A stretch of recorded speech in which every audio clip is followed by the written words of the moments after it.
High বন্ধুরা, আজ পেঁপের তরকারি রান্না করবো একটা ডিম দিয়ে। পেঁপেটা কেটে নিচ্ছি। কেমন করে জানেন, অনেকদিন নিয়ে আসছে, ঘরে রেখে দিয়েছি।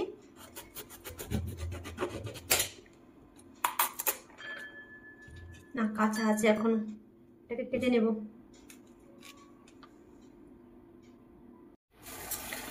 আমি ছুরি দিয়ে সবজি কাটি না, ছুরি দিয়ে পেঁপে কাটছি, পতা নেই কিরকম হবে।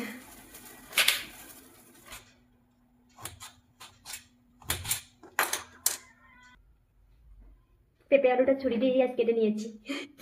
আমি ছুরি দিয়ে কাটি না তো, এই জন্য বলছি।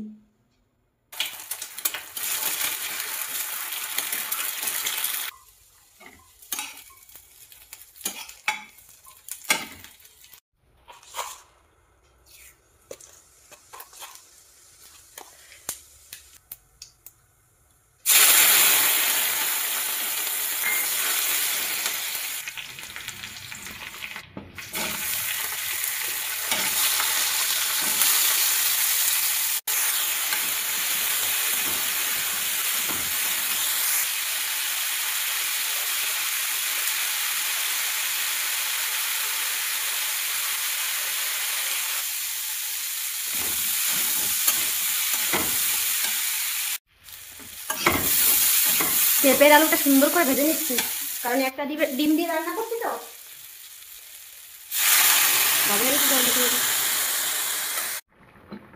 ডিমটা দিয়ে দিচ্ছি এখন, একটু জ্বালাবো ডিমটা দিয়ে। 1 চামচ দিয়ে দিচ্ছি ভাজা জিরা ধনিয়া মশলা। একটা ডিম দিয়ে তরকারি রান্না করছি, খেতে তো ভালো হবেই, তাই না? তার জন্য দিয়ে দিচ্ছি মশলাটা। হয়ে গেছে তরকারিটা, আমি এখন নামিয়ে নিব। দেখো, একটা ডিমের তরকারি, ডিমগুলো